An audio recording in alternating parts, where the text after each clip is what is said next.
तुला राशि भूकंप से पहले का चमत्कार हर हाल में होकर रहेगा।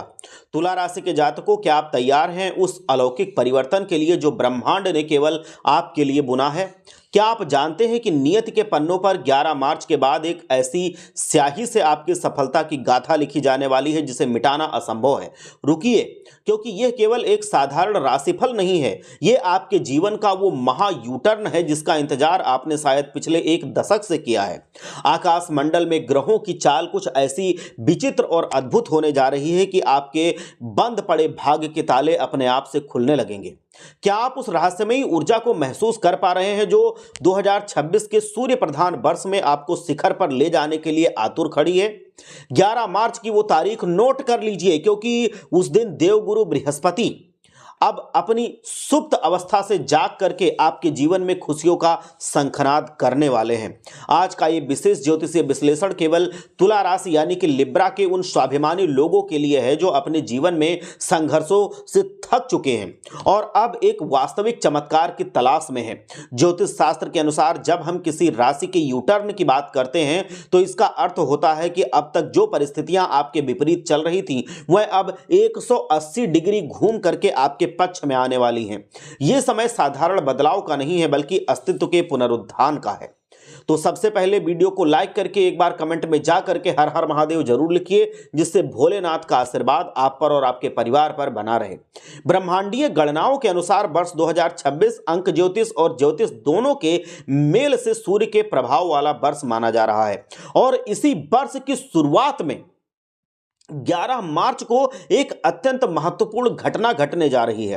देवगुरु बृहस्पति जो अब तक वक्री अवस्था में थे, यानी कि जो पीछे की ओर चलते हुए प्रतीत हो रहे थे और अपनी पूर्ण शक्ति का संचार नहीं कर पा रहे थे, वह अब मार्गी हो जाएंगे। ज्योतिषीय व्याख्या के अनुसार जब कोई शुभ ग्रह वक्री होता है तो वो व्यक्ति को पिछले कार्यों के कर्मों में उलझाए रखता है, लेकिन जैसे ही वो मार्गी होता है वो भविष्य के बंद रास्तों को खोल देता है।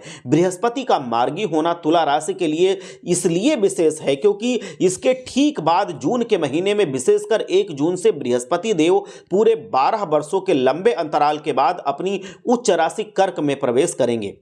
और ज्योतिष में उच्च होने का अर्थ होता है ग्रह अपनी सर्वश्रेष्ठ क्षमता और सबसे शुभ फल देने की स्थिति में आ चुका है। कल्पना कीजिए, एक राजा जो 12 साल तक दूसरे राज्यों का भ्रमण करने के बाद वापस अपने सिंहासन पर बैठा हो, वो कितनी उदारता से अपनी प्रजा को आशीर्वाद देगा। यही स्थिति आपके जीवन में आने वाली है। यह कार्यकाल आपकी जन्म राशि और चंद्र राशि पर आधारित है जो आपके मन और प्रारब्ध के सूक्ष्म मिलन को दर्शाता है। यदि आप अपनी व्यक्तिगत कुंडली के गहरे रहस्यों को और भी अच्छे से जानना चाहते हैं तो आप हमसे संपर्क कर सकते हैं। अब बात करते हैं बृहस्पति देव की भूमिका की। ज्योतिष शास्त्र में बृहस्पति को जीव कहा गया है, यानी कि वह प्राणवायु जो हमें जीवित रखती है। उनके पास ब्रह्मांड की सबसे बड़ी जिम्मेदारियां हैं। वह केवल एक ग्रह नहीं है बल्कि ज्ञान है, धन है, संतान है, भाग्य है, प्रबंधन के साक्षात स्रोत हैं। बृहस्पति का प्रभाव ही तय करता है कि हम कितने उदार होंगे, हमारा विवेक कितना जागृत होगा और हम दूसरों को क्षमा करने की कितनी शक्ति रख पाएंगे। जहां शनि हमें अनुशासन और धैर्य की कठोर भट्टी में तपाते हैं, सूर्य हमें समाज में मान सम्मान और पहचान दिलाते हैं और राहु हमें कड़वी सच्चाइयों से रूबरू करा करके मोह भंग करवाते हैं, वहीं बृहस्पति वो दैवीय प्रकाश हैं जो हमें सही रास्ता दिखाते हैं। 11 मार्च के बाद तुला राशि के जीवन में आने वाले परिवर्तनों की सूक्ष्म व्याख्या अगर मैं करूं तो आपकी राशि से बृहस्पति वर्तमान में आपके नवम भाव भाग्य स्थान में संचरण कर रहे हैं। नवम भाव धर्म, भाग्य, लंबी यात्राओं और पिता का स्थान होता है। यहां बृहस्पति का वक्री से मार्गी होना आपके सोते हुए भाग्य को जगाने जैसा है। विशेष बात तो यह है कि बृहस्पति आपके तृतीय पराक्रम भाव और षष्ठ यानी कि रोग, ऋण और शत्रु के भाव के स्वामी हैं। अब तक जब छठे भाव के स्वामी बृहस्पति भाग्य स्थान में वक्री थे तो आपको ऐसा महसूस हो रहा होगा जैसे कोई अदृश्य शक्ति आपको आगे बढ़ने से रोक रही हो। इसे ज्योतिषीय भाषा में अवरोध कहा जाता है। षष्ठेश का वक्री होना आपके मन में एक अनजाना डर पैदा कर रहा था। आपके आत्मसंदेह आपको हो रहा था कि क्या मैं ये कर पाऊंगा या कहीं मेरा निवेश डूब तो नहीं जाएगा। क्या मैं इस काम को करने में सक्षम नहीं हूं? पिछले कुछ समय से आप जो भी शुभ कार्य करने की योजना बना रहे थे, चाहे वो कोई नया व्यापार शुरू करना हो, वाहन खरीदना हो या घर की मरम्मत करवाना हो या नया घर बनाना हो, वह सब योजनाएं केवल कागजों पर या दिमाग तक ही सीमित रह गई होंगी। 11 मार्च के बाद जैसे ही गुरु मार्गी होंगे, आपकी उन योजनाओं में प्राण प्रतिष्ठा हो जाएगी। वक्र गति के समाप्त होने से मानसिक स्पष्टता आएगी और आप बिना किसी हिचकिचाहट के निर्णय ले सकेंगे। लेकिन असली वैभव और उल्लास का समय तब शुरू होगा जब जून की 1 तारीख को बृहस्पति आपके दशम भाव कर्म के स्थान में प्रवेश करेंगे। दशम भाव हमारे कैरियर, प्रतिष्ठा और सामाजिक उत्तरदायित्व का केंद्र होता है। यहां बृहस्पति का उच्च होना एक दुर्लभ संयोग है जो 12 वर्षों में केवल एक बार बनता है। यह समय आपके कार्यक्षेत्र के वातावरण को पूरी तरीके से सकारात्मक बना देगा। यदि आप लंबे समय से रोजगार की तलाश में थे या अपनी वर्तमान नौकरी से असंतुष्ट थे, तो जून से अक्टूबर 2026 के बीच का समय आपके लिए स्वर्णिम काल सिद्ध होगा। बृहस्पति की यहां से 3 अत्यंत शुभ दृष्टियां आपके ऊपर पड़ेंगी।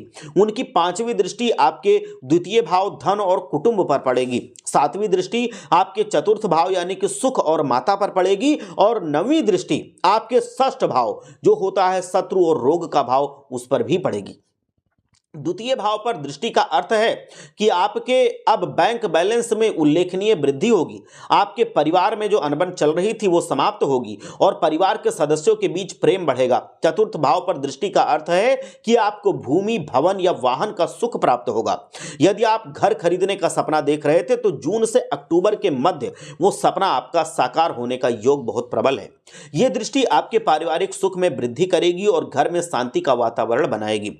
षष्ठ भाव पर उन 9वीं दृष्टि सबसे महत्वपूर्ण है। यह दृष्टि आपके शत्रुओं का नाश करेगी। यदि आपके ऊपर कोई कर्ज था जो आपके रातों की नींद उड़ा रहा था, तो इस अवधि में आप उस कर्ज से मुक्ति पाने का खोज निकाल लेंगे। जो शत्रु आपके पीठ पीछे आपको पूरी तरह से बर्बाद करने की कोशिश कर रहे थे, वह अब खुद ब खुद शांत हो जाएंगे या आपके प्रभाव से आपके सामने झुकने पर वो मजबूर हो जाएंगे, आपके सामने वो सर झुका लेंगे।